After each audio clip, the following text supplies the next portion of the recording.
tarde, Pelotas. Estamos iniciando mais um programa UPACAF e a Comunidade.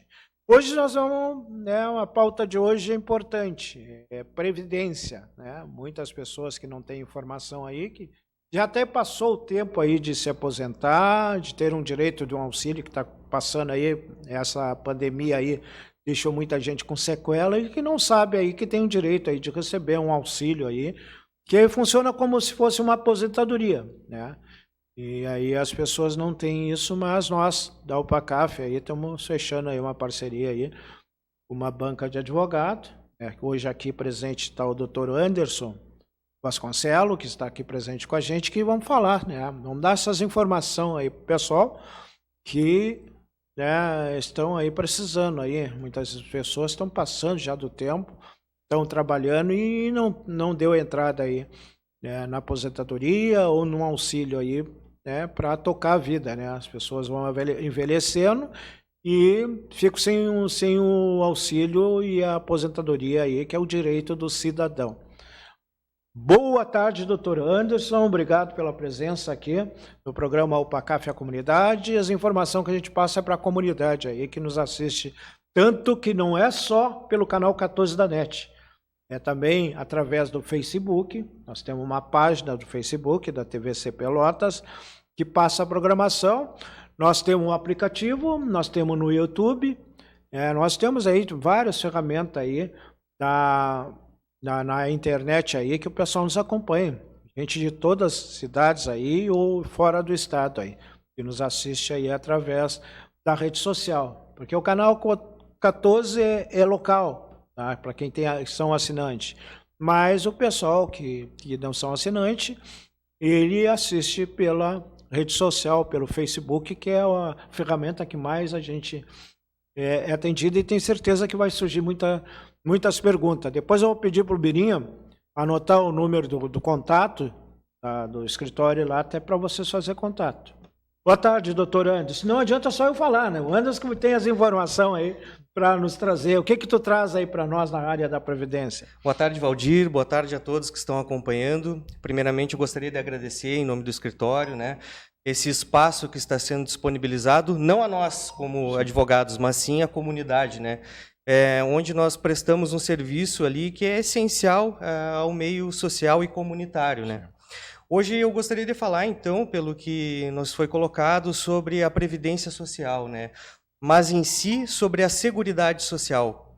Eu gosto de falar que é um tripé, né? A Seguridade Social, ela comporta a saúde, a previdência e a assistência social, né? A gente sempre tem que contemplar esse assunto numa magnitude superior, pois na Constituição Federal nós temos abordado esse assunto da seguridade e os três assuntos se entrelaçam, né? Eles são correlacionados entre si. Então, a saúde, como ampla gestão e ampla concretização dos seus direitos, né, também beneficia a Previdência Social e também a assistência social. A Previdência, como muita gente pode perceber, né, que é o que é mais falado, né, é aquilo que reflete nas aposentadorias, né, reflete nos direitos inerentes ao trabalhador. Mas também nós temos a área assistencial, que está englobada também dentro da Seguridade Social. E a área da assistência social hoje é uma área que está em bastante voga, pois temos dentro dela o BPC, que é conhecido como LOAS, que é o Benefício de Prestação Continuada. Então, nós temos que analisar essa área como um todo, né, como um grande arcabouço jurídico que protege a comunidade. Programa UPACAF e a Comunidade, né, nós vamos, né, tratar de vários assuntos. Eu gostaria de primeira pergunta para ti, sobre a questão do auxílio, né, que hoje muitas pessoas com essa pandemia ficaram com sequela. A pessoa que consegue o auxílio, né, que é um salário, né, que a pessoa recebe para tocar a vida, né? A pessoa não pode trabalhar, como é que funciona? Porque muitas vezes as pessoas dizem assim, se tu trabalhar, tu vai perder o auxílio. Pela essa nova lei, como é que funciona? Vamos lá, então a gente tem a Previdência, né, como eu gosto de colocar. a gente tem como exemplos de benefícios previdenciários, que são ligados dentro da Seguridade Social à Previdência. A gente tem o auxílio reclusão, a gente tem o auxílio maternidade, auxílio por incapacidade temporária, auxílio por incapacidade permanente, aposentadoria rural. Então, são esses benefícios de ordem previdenciária, que estão ligados à Previdência Social dentro daquele globo que eu falei inicialmente, que é a Seguridade Social. Abordando a tua pergunta, primeiramente, a gente poderia pensar se a pessoa tem carência e qualidade de segurado. O que seria isso? A pessoa está trabalhando, já tem um período que pode usufruir de um benefício. Bom, ela tem uma lesão específica, ela pode encaminhar um auxílio por incapacidade temporária, o antigo auxílio-doença. E isso nós estamos falando aqui das pessoas que estão trabalhando no momento. Aquelas pessoas que têm vínculo de emprego ou aquelas pessoas que saíram do seu trabalho, mas ainda possuem a qualidade de segurado. É aquele período de graça que nós chamamos, que varia. Muitas vezes, nos 12 meses ali, a gente coloca de uma forma geral, sempre lembrando que cada caso é um caso, eu gosto de dizer isso, né? Que depende muito da análise criteriosa de cada situação específica. Bom, passando esses benefícios previdenciários, eu sempre gosto de tratar dos auxílios, como tu bem colocaste. Então, a gente percebe que nós saímos da previdência em si e entramos na assistência social. E aqui nós temos um quadro muito complexo e amplo para debate, né? Temos o benefício de prestação continuada, o conhecido LOAS, que é da Lei Orgânica da Assistência Social. Esse nome é mais conhecido na população, né? Porque a lei acabou dando nome ao benefício. Então, dentro dos benefícios assistenciais, nós temos ali, tipo, Bolsa Família, temos alguns benefícios, antigamente Auxílio Brasil, que podem ser também traduzidos como benefícios assistenciais. Hoje, no caso que tu especificamente colocou, a pessoa tem uma deficiência, porque o BPC, o benefício de prestação continuada, ele pode ser tanto para a pessoa com deficiência, quanto para o idoso, acima de 65 anos. Quais são os critérios para que a pessoa possa chegar e alcançar esse benefício? A pessoa tem uma deficiência de longa duração. O que seria essa longa duração? Acima de 2 anos. Bom, primeiro requisito, a pessoa tem a deficiência, acima de 2 anos, ela já pode ter o alerta. Bom, eu posso tentar alcançar esse benefício. Segundo requisito, a renda. Aí eu gosto de colocar que a pessoa deve estar cadastrada no cadastro único da sua região. Então, ela procura o CRAS e faz esse cadastramento. A pessoa fez o cadastramento, ela tem que alcançar a renda per capita até 1/4 do salário mínimo. Então, os dois requisitos, deficiência e renda, até 1/4 do salário mínimo vigente à época da concessão do benefício. Alcançou esses dois requisitos, pode dar entrada administrativa, sendo negada na via administrativa, na via judicial pode tentar também alcançar esse benefício. Como eu gosto sempre de enfatizar, sempre é bom procurar um advogado especializado no assunto, já desde a área administrativa, evitando algum prejuízo, evitando não perceber o benefício que lhe é de direito, porque a gente sabe que muitas vezes, infelizmente, as perícias realizadas no sistema do INSS não são benéficas às pessoas que buscam aquele benefício, né? Então, muitas vezes a gente gosta de reavaliar isso para uma possibilidade judicial ou não. Segundo ponto, né? Falei aqui da pessoa com deficiência e a pessoa que tem a renda per capita até 1/4 do salário mínimo.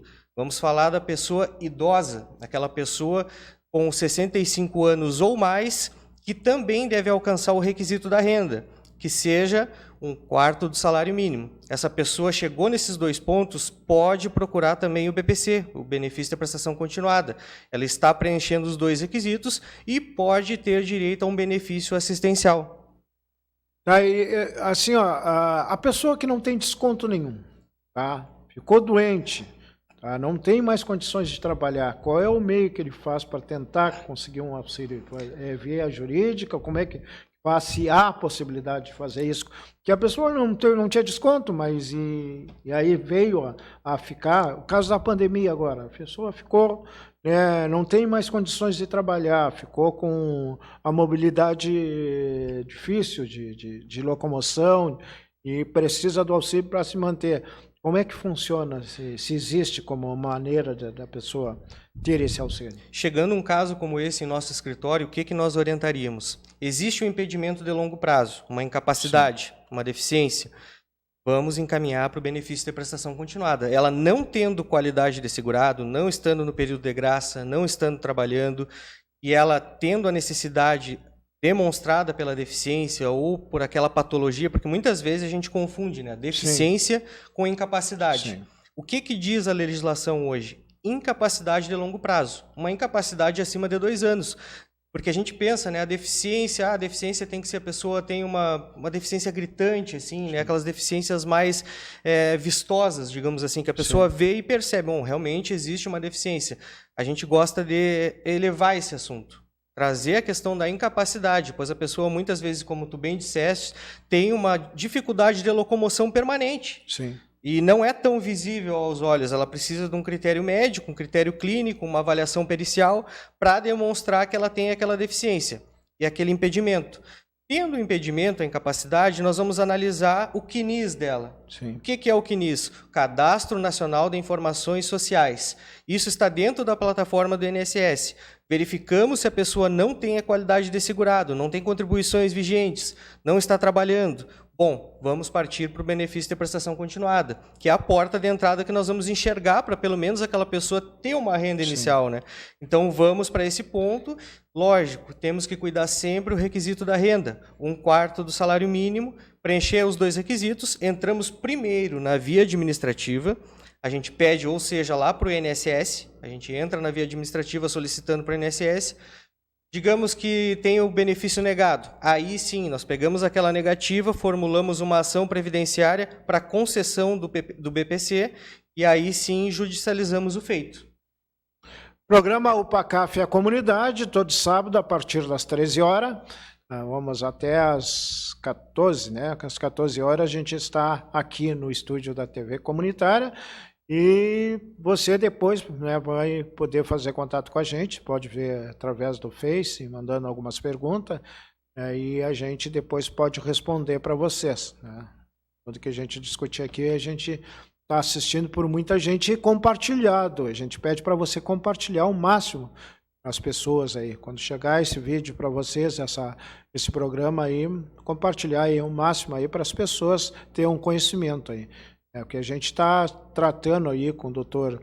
Anderson e o Dr. Clay, né, Clay? Exatamente. Nós estamos tratando de ir para os bairros também atender, fazer um atendimento aí para dar essas informações e fazer com que várias pessoas tenham esse direito desse auxílio ou da aposentadoria aí, né? Com certeza aí as pessoas passam muitas vezes o tempo e não sabem que já era para ter feito a solicitação da aposentadoria.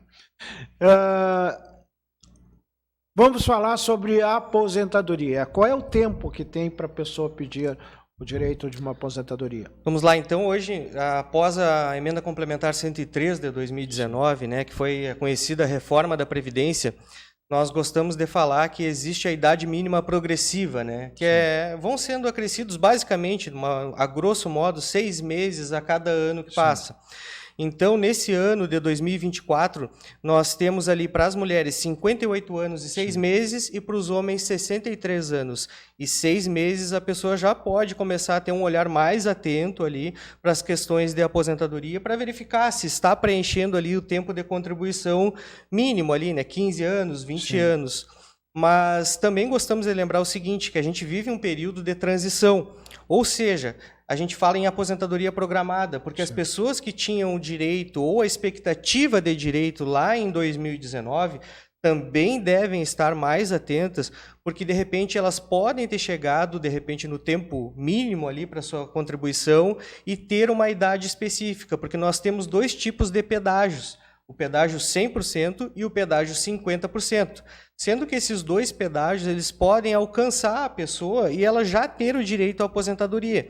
Então, a pessoa chega nessa idade que eu mencionei anteriormente, ela já fica mais atenta, já procura um advogado para analisar o seu caso especificamente.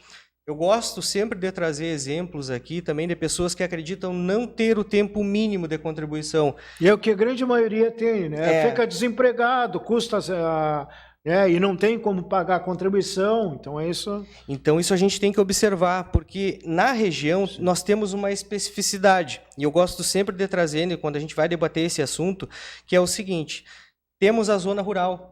Sim. Muitas vezes a pessoa lá, a partir dos seus 12 anos, ou até mesmo antes dos 12 anos, dependendo do caso específico, morava na região da campanha, ou tinha os pais na região da campanha e estava lá residindo com os pais.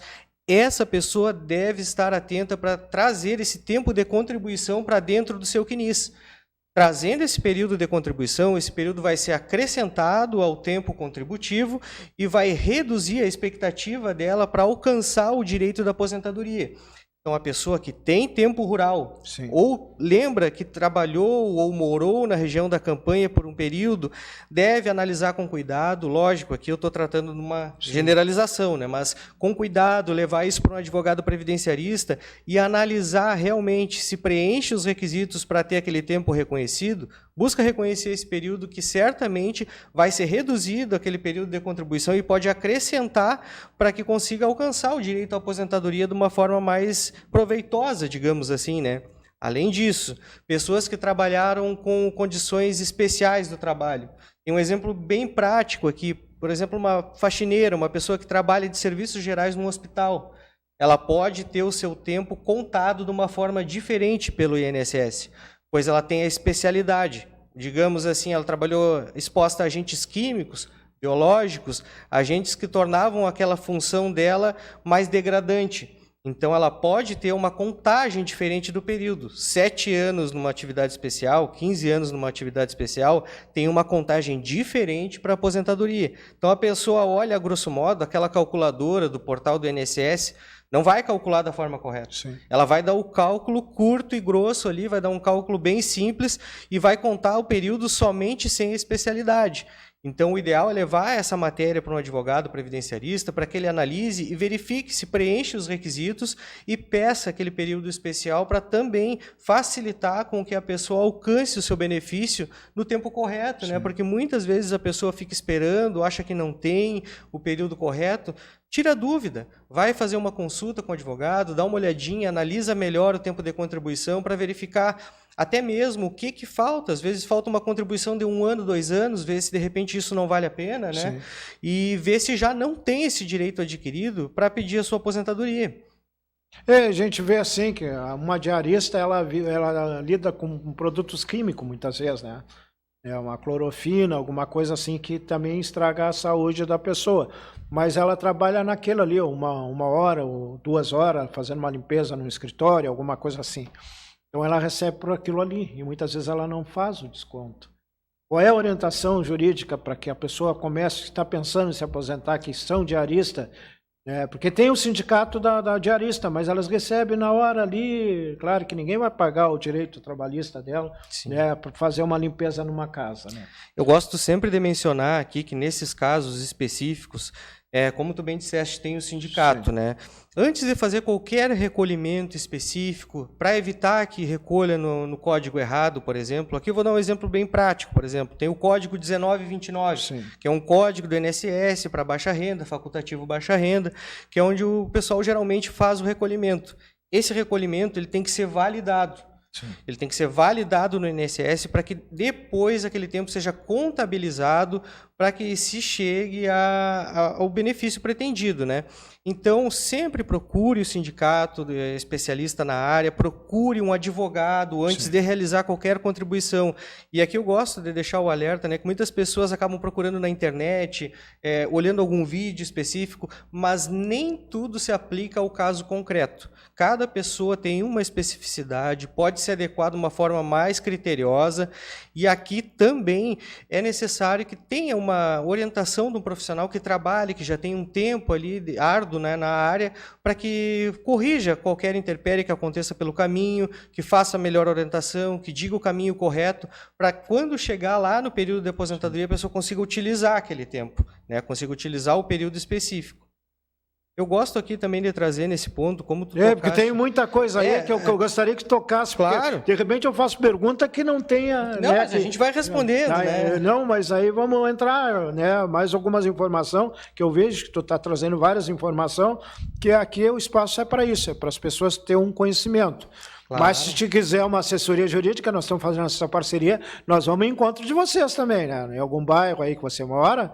Nós vamos ao encontro de vocês aí, quem tiver interessado, faz contato comigo, tá? Através até pela rede social, que a gente combina aí a área que nós vamos estar atendendo, para ir lá, né, conversar e vocês ir lá no local onde nós vamos estar atendendo aí, para fazer o encaminhamento e ter todas essas informações que o Dr. Anderson está passando aí para vocês, né? Aqui eu vou trazer uma informação assim, ó, bem importante e de muita relevância. Assim. Como tu bem tocaste na questão das contribuições, eu trouxe o assunto do Código 1929, eu quero trazer uma tese jurídica que está bem consolidada atualmente, nós utilizamos no nosso escritório e eu acredito que seja de grande valia para todas as pessoas. Foge um pouco da previdência e entra no assistencialismo, na questão assistencial, melhor dizendo. Então, nós vamos lá para o BPC, por exemplo. A gente pensa no BPC como um auxílio que não é uma aposentadoria. Em tese, não dá direito à pensão por morte. Sim. Não é possível se aposentar pelo BPC. A gente pensa de uma maneira geral. Porém, existe uma tese e essa tese deve ser amplamente difundida para benefício da comunidade. Por quê? Uma pessoa que recebe BPC, ela pode realizar contribuições para a Previdência Social. Até uns anos atrás, isso não era muito comentado e não era bem possível fazer isso. Mas hoje, com o regramento jurídico, com as jurisprudências mais atuais, nós conseguimos orientar que aquele cliente que vai ao escritório, tem a deficiência, ou é idoso, possui o critério da renda, ela faça as contribuições como facultativo baixa renda. Código 1929. A pessoa pensa, mas eu vou ter que fazer a contribuição 5% do salário que eu recebo, já vou perder mais um valor. Não, pensa nisso como um investimento. Você está contribuindo, ou seja, pode acontecer uma tragédia, a pessoa vir a falecer. Isso todos nós estamos sujeitos. A família pode receber a pensão por morte, porque é uma contribuição previdenciária. Ou seja, nós estamos tratando aqui de um assunto assistencial e relacionando ele com a previdência. Então, a pessoa consegue fazer essa contribuição e ter o direito alcançado para a pensão por morte. Pensão por morte. Vamos lá. E aí, eu não consigo me aposentar, porque quem tem aposentadoria tem 13º. Quem tem BPC não tem 13º. Como é que a gente consegue fazer essa modificação? Com os recolhimentos no Código 1929. A pessoa fez os recolhimentos, fechou o tempo para a aposentadoria, ela troca, ela tem a idade e o tempo para a aposentadoria, ela faz a aposentadoria dela através das contribuições validadas no Código 1929. Deixa o BPC de lado e assume o critério da aposentadoria. Então, ela fica recebendo o benefício previdenciário e sai do assistencial. Isso é uma tese jurídica que foi sendo construída há muitos anos, já é reconhecida jurisprudencialmente, a gente consegue realizar esse tipo de contribuição. Então, é importante que as pessoas tenham isso, essa difusão de conhecimento, para que consigam alcançar sempre o melhor benefício. Entre o assistencial e a aposentadoria, o melhor sempre vai ser a aposentadoria, que gera o 13º, tem mais direitos, né? A gente consegue ter ali a pensão por morte, como eu explanei anteriormente. Outro ponto que eu gosto de tocar, por exemplo, a pessoa recebe BPC, ela pode trabalhar? Ela pode trabalhar, porque eu já ouvi muitos locais... E ela pode adquirir duas aposentadorias, tem essa pensão e já está no prazo dela se aposentar, ela pode ter esses dois benefícios? Em tese, não, mas a gente tem uma possibilidade aqui, que é uma flexibilização, que eu gosto de comentar nesse sentido. Digamos que a pessoa reside com uma pessoa de 65 anos para cima, e eu tenho uma deficiência. Hoje eu estou com 34 anos, resido com uma pessoa com 65 e tenho uma deficiência. Bom, eu quero um BPC. O que eu posso fazer? Eu posso excluir a renda da pessoa idosa mais de 65 anos para cima, se for de um salário mínimo. Então, se a pessoa de 65 anos estiver aposentada e ganhando um salário mínimo, pro cálculo da renda per capita, aquele valor pode ser excluído. Sendo excluído aquele valor, eu faço o requerimento do BPC e posso ganhar o BPC. Então, eu posso ficar com a renda do meu BPC, do benefício de prestação continuada, e com a renda da aposentadoria. Aí tu me pergunta, se eu tenho um irmão que também necessita de BPC, ele também pode? Então, temos uma família aqui com 2 pessoas com necessidades especiais. As 2 podem ganhar o BPC e pode ter uma terceira pessoa na família que é idosa e ganha um salário mínimo de aposentadoria, também pode compor, porque nenhuma dessas rendas vai fazer parte do cálculo para a renda per capita, pois o benefício assistencial não entra para o cálculo da renda per capita. E o que entraria, que era a aposentadoria da pessoa de 65 anos, pode ser excluída desse cálculo por essa construção jurídica que vem ao longo dos anos e o entendimento do STJ que firmou que a pessoa de 65 anos, com um salário mínimo, exclui-se aquele valor para o cômputo da renda per capita. Então, nessa pergunta, sim, nós não podemos na regra geral, mas podemos entrar no caso específico e tentar fazer esse cálculo, apurar melhor as condições biopsicossociais da família para verificar se ela atinge esse direito. E, na verdade, também, para as pessoas entenderem, que a pensão não quer dizer que a viúva, pode ser o contrário. O cara ficou viúvo ali e receber essa pensão, isso dá o direito. E se caso morreu os 2 e os filhos, não pode ter? Os filhos podem assumir esse direito dependendo da idade, né? A gente sempre frisa ali que até os 21 anos, aí depois tem as especificidades, o filho seguiu estudando ali até os 24 anos, mas agora temos que sempre lembrar, né, que o direito da pessoa que está incapaz, que é incapacitada, ou absolutamente incapaz, ele não prescreve. Então, se a pessoa tem uma deficiência e tem digamos assim, uma incapacidade plena já reconhecida, ela também pode receber depois da idade estipulada pela legislação. Digamos, uma deficiência intelectual importante, severa, que atinge a pessoa, falecimento de pai e mãe, essa pessoa pode seguir recebendo por um período indeterminado. Te dá um exemplo, assim, ele está fazendo faculdade, né? E perdeu os 2 pais, né? E aí tem uma pensão que ele poderia receber, até para manter o estudo, né? Porque isso pode acontecer, uma fatalidade, um acidente que aconteceu, uma coisa, a pessoa morreu mesmo porque de doença. Qual é a tua orientação? Nesse caso, estando dentro da idade estipulada ali até os 24 anos, buscar o seu direito, se ela fosse dependente daquela família, tanto do pai e da mãe, que busque o seu direito, que busque ter a pensão por morte regularizada, sempre indo num profissional, né? Antes de fazer qualquer requerimento avulso, assim, procure o profissional para que seja orientado no caso específico, mas vejo que sim, dependendo da idade estipulada ali, sim, com certeza, buscar esse direito e tentar conseguir o recebimento dessa pensão. E como tu bem falaste, né, muitas vezes o viúvo ele não procura. Ele não procura o direito à pensão por morte, ele perde a sua companheira e muitas vezes deixa passar esse direito. Ele tem o direito à pensão por morte, claro, hoje, com a emenda complementar 103, nós temos os requisitos, né? Os últimos 24 meses, por exemplo, tem que ter a convivência, né? Tem que ter as provas da convivência anterior, concomitância de endereços.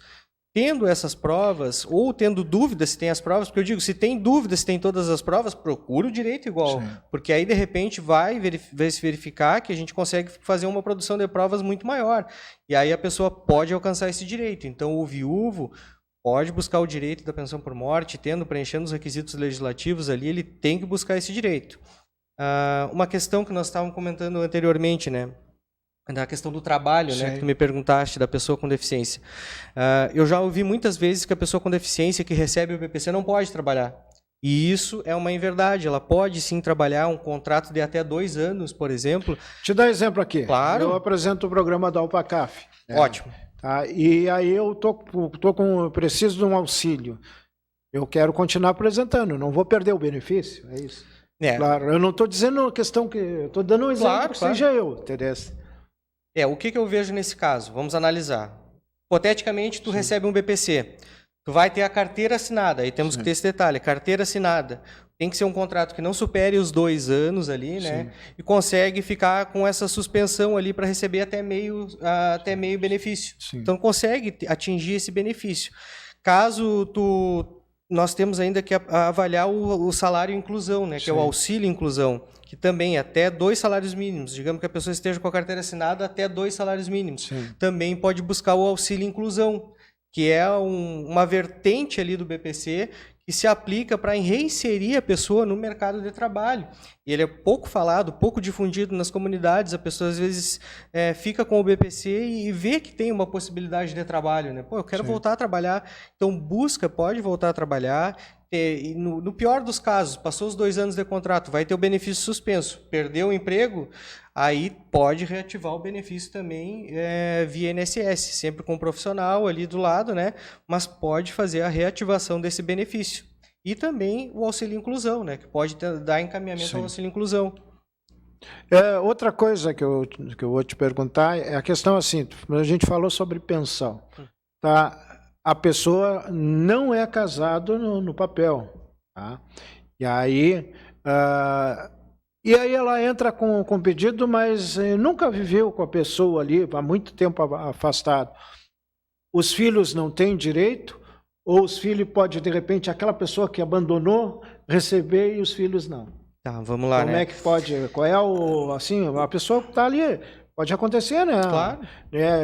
Não vive, vai tentar buscar prova, falsificar a prova, mas aí os filhos teriam direito, mas nunca o pai ou a mãe pode ter abandonado, isso acontece. Como é que pode? Na área jurídica, qual é a orientação que tu dá? O que eu aconselho nesses casos, né? Primeiro, a gente trata aqui da união estável, digamos assim, que não é registrada e que não tem, digamos assim, nenhuma formalização em cartório. Primeiro passo, né? Nesses casos, a gente tem que analisar as provas. Sim. O que eu aconselho? Ter provas como os endereços concomitantes das duas pessoas, dos conviventes, provas de fotografia do casal, moravam juntos, estavam sempre juntos, festividades. Hoje é muito mais fácil porque nós temos as redes sociais, né? Contas de água, contas de luz, cartão de crédito, compras em mercados próximos à residência. Muita gente ainda tem esse costume de ter carnê, né? Sim. Então, casos no escritório, assim, que nós já vimos, pessoa com carnê. Tinha um carnê no mercadinho ali, com o nome dos dois, os dois compravam, eram um casal. O que importa é que a pessoa seja vista como casal perante a sociedade. Viveu como casal, tinha a intenção de constituir família, ultrapassou os limites estabelecidos temporais pela legislação ali. Bom, vai receber a pensão por morte. Tem que buscar. Pode ser negado na via administrativa, muitas vezes é negado, mas pode buscar no meio judicial. E aí, trazendo a outra situação que tu colocaste, a questão dos filhos, muitas vezes ocorre o seguinte: a pensão hoje, depois dessa reformulação, ela é 50% mais 10% por dependente. Então, se for um dependente somente, vai receber 50% do valor que a pessoa recebia, mais 10% por ser um dependente. Se tiver um filho, aquele filho vai contar como segundo dependente, ou seja, 50% mais 20%. E esse valor será dividido entre as partes. Sim. Dividido entre o filho, menor de 21 anos, e dividido entre o companheiro, mesmo que não seja casado. Se foi reconhecida essa convivência como casal, vai ser dividida com ele a pensão. Esse valor ele é dividido entre os dois ou entre os três, por exemplo, no caso de 2 filhos e o companheiro que restou sobrevivente, terá essa divisão, e aí, se não for reconhecida na via administrativa, que se busque a via judicial para analisar aquele fato, né? Muitas vezes também nós temos ali os filhos que entram com o pedido e o convivente não entrou com o pedido. Ele não vai, digamos que ultrapassou 180 dias ou 90 dias da morte. Ele pode entrar também com o pedido, não vai receber desde a data da morte, mas vai receber desde a data da entrada do requerimento, né? Então, a gente gosta de alertar isso: quanto mais rápido entrar com o pedido, mais certeira vai ser esse recebimento de valores. Então, os 2 filhos já pediram, o convivente não pediu, ele pode entrar depois? Pode buscar o seu direito posteriormente. Gente, eu digo isso porque pode acontecer do filho entrar para tirar o direito, né? E a pessoa não ter essa informação que tu está repassando, né? Porque acontece muitas vezes, a companheira está doente, ele está cuidando a vida toda, cuidando desses filhos, nunca se interessaram. Mas no momento que ela veio a falecer, o filho entra lá e quer tirar o companheiro que sempre viveu a vida cuidando da pessoa ali, né? Então, exatamente. Digamos que a gente tem um caso assim real nesse sentido. Temos um caso agora aqui. A pessoa convive com intenção de família e vem cuidando a pessoa há anos. Ela já tem outros filhos de outro casamento ali, digamos que, pensando aqui, que estão na idade limite da legislação também. mas esses filhos não querem reconhecer aquele casal que se formou por um longo período. Aí eu aconselho que a pessoa já busque o auxílio do profissional e sempre desde a área administrativa, para fazer o maior número de provas, para que demonstrar que essa união tinha a intenção de constituir família, era duradoura, era uma união de casal, e essa pessoa consiga, então, já reconhecimento da pensão por morte. Logicamente, se os filhos forem menores de 21 anos, vai dividir esse valor, tudo bem, mas também tem o direito, né? Não é justo que deixe esse direito perecer. Sim. E a questão do gênero hoje, né? A gente fala assim, a pessoa vive do mesmo sexo, tanto mulher com mulher, homem com homem. Tá?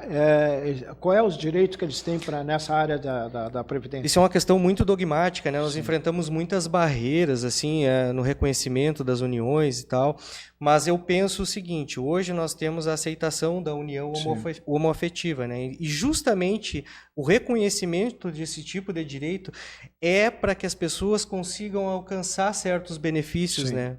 E não é justo nós pensarmos, a pessoa...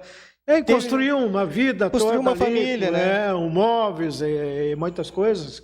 Viveu ali, dividiu as despesas junto. Exatamente. Né? E de repente vem a falecer, né? A gente pergunta, né? Porque hoje a discriminação existe. Entendeu?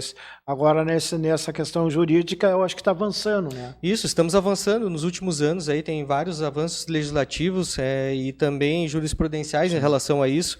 Então, sempre a pessoa deve buscar o seu direito, né? Deve aproveitar essas brechas que nós estamos tendo nesse período, que é lento, mas a evolução tem sido gradual. Assim, a gente consegue ver algumas evoluções nesse sentido para que se reconheça o direito, né? Que o mais importante é isso, a pessoa constituiu família, tem um casal que tem uma possibilidade duradoura de convivência ali, com a mesma intenção que tem um casal que não é homoafetivo, é justo que ele tenha o direito de buscar o seu benefício, né?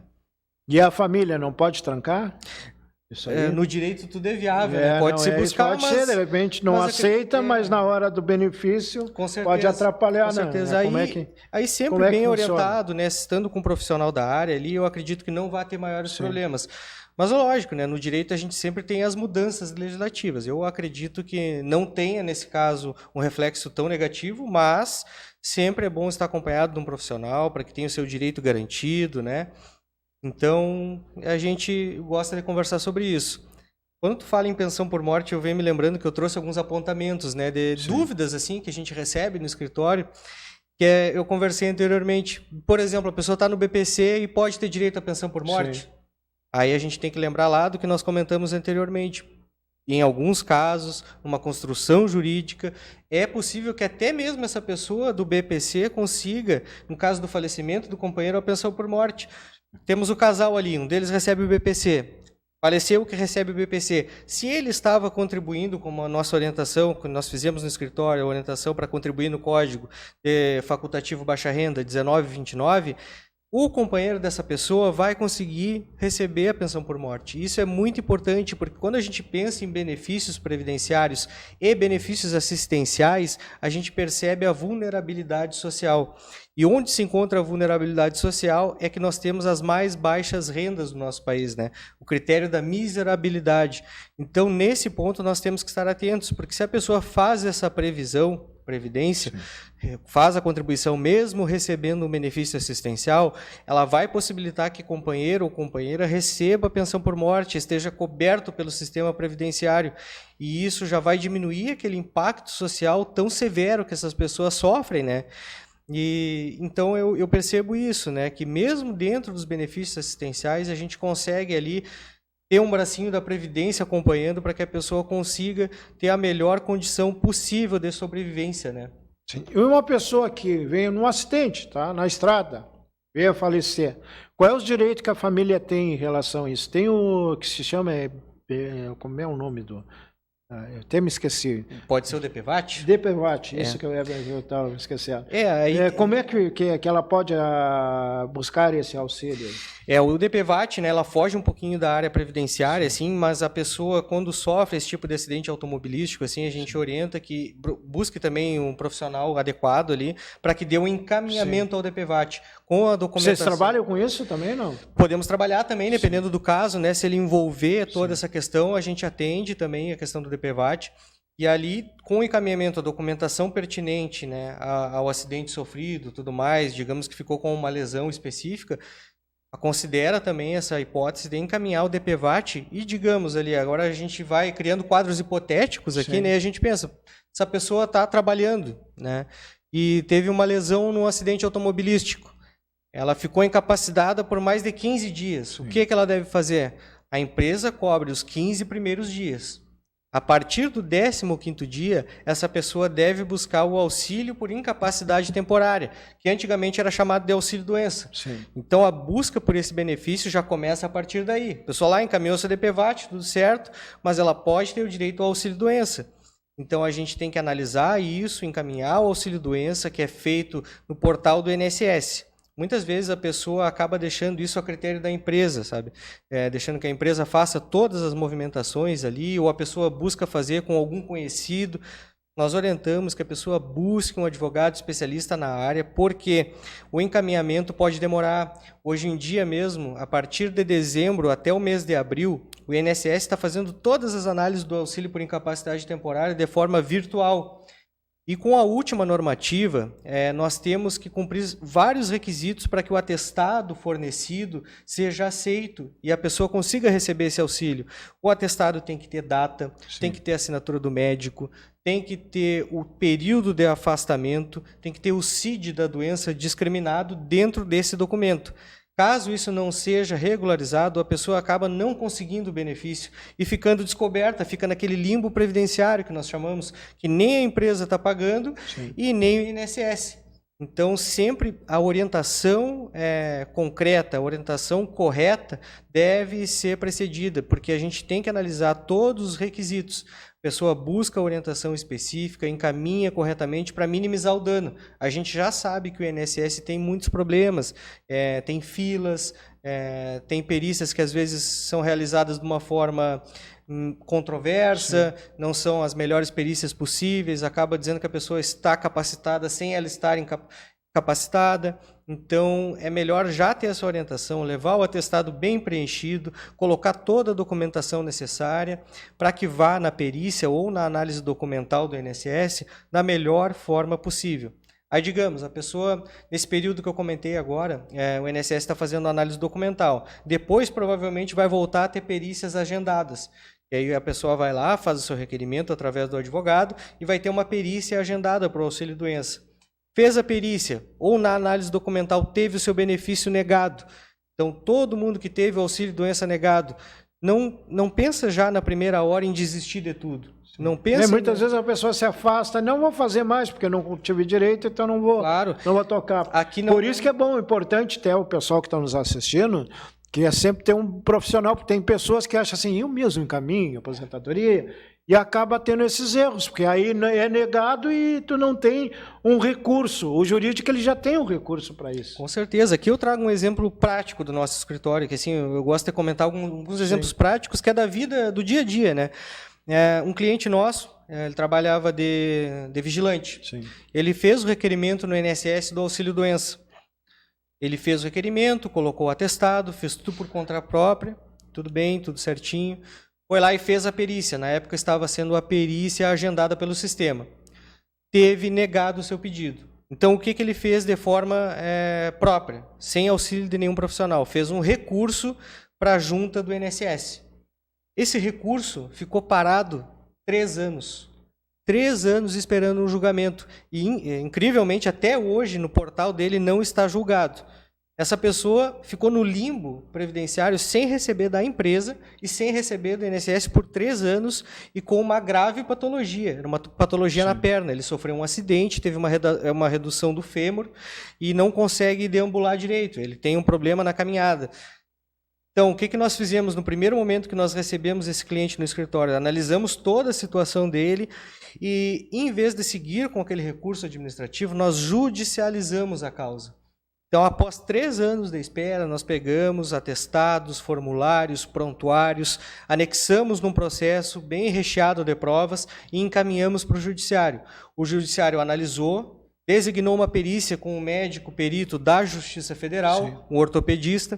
O ortopedista analisou o caso e verificou que não somente existia sim a patologia, ou seja, a perícia do INSS estava equivocada, como tinha uma deambulação dificultada de forma permanente, com uma redução na capacidade laborativa. Sim. Ou seja, vejamos, 3 anos da espera, ele tinha uma redução de capacidade.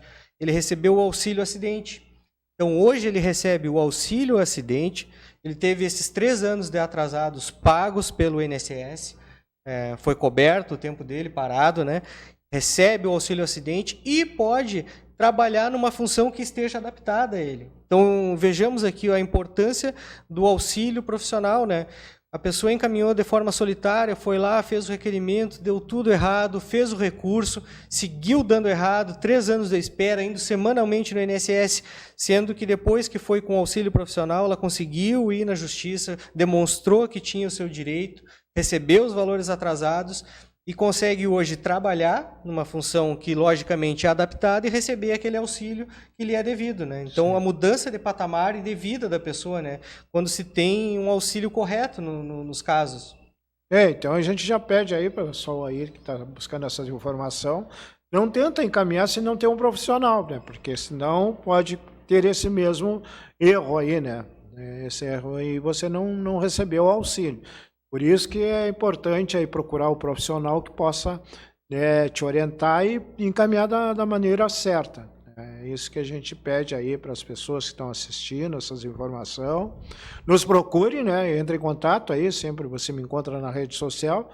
Pode me solicitar aí que a gente vai estar levando essas informações, indo lá no local, de repente, no bairro lá, em algum local lá marcando, e vocês podem ir lá nos procurar. A gente vai passar o endereço, aí vocês nos procuram aí, e a gente vai, junto aí com a parceria aí com a banca aí do Dr. Anderson e do Clay, né? Clay Bento. Clay Bento, nós vamos estar dando essa orientação e encaminhando aí, né? Você aí para buscar esses direitos que você pode, a vida toda receber esse coisa, porque todo jurídico, ele recebe pelo trabalho que ele faz, né? Ninguém trabalha de graça. Recebe pelo trabalho que ele fez. Não sei quantos %, mas ele recebe. Mas você vai receber daqui para frente, você já repassou para o jurídico e continua recebendo, né? Coisa que você não teria como receber. Mas é o natural. Eu quero também a informação tua. Levou 2 anos para sair a aposentadoria. Como é que ela vem, essa aposentadoria? Isso é bem importante, né? A gente tem que pensar sempre na DER, nós chamamos de DER no direito previdenciário, né? A data da entrada do requerimento. Digamos que hoje eu tenho a idade e o tempo de contribuição suficientes dentro daquilo que o meu CNIS exige. Sim. E eu quero me aposentar. Bom, eu protocolei o pedido hoje, já com o direito da aposentadoria. Protocolei o pedido nessa data, daqui a 2 anos, não vai acontecer porque hoje é um pouquinho mais rápido o sistema, mas tem alguns casos ainda que ocorre, tem 1 ano, 2 anos de análise do direito. Após esses 2 anos, a pessoa tem direito a receber os atrasados desde a data da entrada do requerimento. Então, vai receber os atrasados desde o dia que ela pediu a aposentadoria e fazia jus ao direito. Então, é importante, na hora que receber a sua aposentadoria, você que fez e está demorando um tempo para receber, analisar o cálculo que o INSS realizou na área administrativa. Isso eu falo na área administrativa porque na judicial existe a contadoria ali que faz toda a elaboração dos cálculos e o advogado vai, logicamente, o advogado da confiança de cada um, vai analisar para ver se o cálculo está correto. E aí vai dizer se sim ou se não aceita receber aqueles valores. Então, e se dos cálculos não estiver certo ali? Aí pode ser, de repente, ter que ser recalculado? Exatamente, exatamente. Percebeu um equívoco na área administrativa do INSS, na hora de receber a sua aposentadoria. De imediato, procurar um profissional da área para fazer tanto um recurso administrativo ou um recurso, uma ação judicial, para que seja regularizado o seu pagamento. E cada profissional vai ter uma forma de atuação. Tem profissionais que preferem ir na área administrativa e outros já na área judicial. As duas são equivalentes ali, mas sempre o que prepondera são as decisões judiciais. Então, o profissional realiza esse trabalho, verifica para ver o tempo e o valor correto que se tem para receber e busca, né, aquele direito do então aposentado para que receba os valores desde a DER, que é a data da entrada do requerimento. Programa UPACAF e a comunidade, e aí está chegando já ao final do programa, né? 5 minutos aí para que a gente possa... Tem alguma parte que a gente pode utilizar nesses 5 minutos aí? Alguma informação que ainda não foi repassada? Claro, eu acho que a gente pode reforçar aqui, quanto ao BPC, que nós conversamos bastante, né? Que é o direito assistencial ali. Então, que não é um benefício vitalício, né? Porque muitas vezes, quando a pessoa busca sem advogado, ela acha que é vitalício, que está tudo certo, e não é bem assim. Ele pode ser vitalício, mas de 2 em 2 anos a pessoa tem que regularizar o seu cadastro único, ou seja, fazer uma atualização no CRAS da sua região. Então, o BPC é necessário que se busque essa atualização de 2 em 2 anos para que a pessoa não perca o direito. Essa informação também tem que ser difundida e, por isso, por esses detalhes que nós mencionamos, que é importante a busca por um profissional habilitado. Que nem eu tinha falado anteriormente, né? A pessoa, às vezes, tem um BPC na família, tem mais uma pessoa com doença ou idosa e não busca. Também pode buscar, pode ter 1, 2, 3 BPCs na família, não tem problema. Busque a informação correta, busque um profissional habilitado para que você verifique se tem direito a esse benefício e se tem direito a mais de um benefício. E lembrando, sempre regularizando a atualização do cadastro no CRAS da sua região. Programa UPACAF e a comunidade. Birinha, quantos minutos falta ainda aí, Birinha? Tem 3 minutos, temos ainda 3 minutos aí, né, para a gente rematar aí alguma coisa que faltou. Claro, com né? certeza. A gente deambulou aqui por vários assuntos, né? Nós falamos de previdência, falamos de saúde, de assistência social.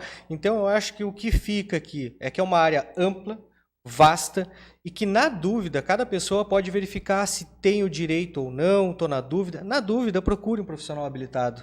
Sofreu um acidente no trabalho, sofreu um acidente em deslocamento para o trabalho, não está trabalhando, mas tem uma incapacidade, percebeu que essa incapacidade perdura por mais de 2 anos, tem 65 anos, não tenho contribuição, o que eu faço? Busca um profissional, porque após 65 anos, de repente, a pessoa tem direito ao BPC, Sim. tem direito à prestação continuada. Então, verifique, não deixe essas dúvidas atrapalhar a busca pelo direito. Faça esse garimpo dos profissionais, busque, converse, busque o Valdir aqui, que é um cara que está aberto a isso, né? Pode receber vocês e conversar sobre cada direito específico, encaminhar vocês para quem de direito, para que tenha o seu benefício atendido e seja contemplado com aquilo que lhe é de direito, né? O mais importante é isso. Mesmo o BPC não é um favor que o Estado concede à sociedade, é um dever esculpido na nossa Constituição Federal e na legislação orgânica da assistência social, que é inerente à população. Então, se você atende os requisitos, busque o direito, porque esse benefício pode fazer uma diferença na sua vida. E com relação à previdência, né, se você está segurado também, não faça nenhum requerimento por conta, sempre busque o profissional habilitado e verifique sempre a melhor alternativa para aquele benefício, para que você ganhe, como a gente diz, sempre o melhor benefício, não qualquer um dos benefícios. Estamos chegando a mais um final de programa. No próximo sábado a gente retorna com mais um convidado aí, sempre em pautas de informar a comunidade seus direitos. A gente fica por aqui. No próximo sábado a gente retorna com mais um programa UPACAF e a comunidade.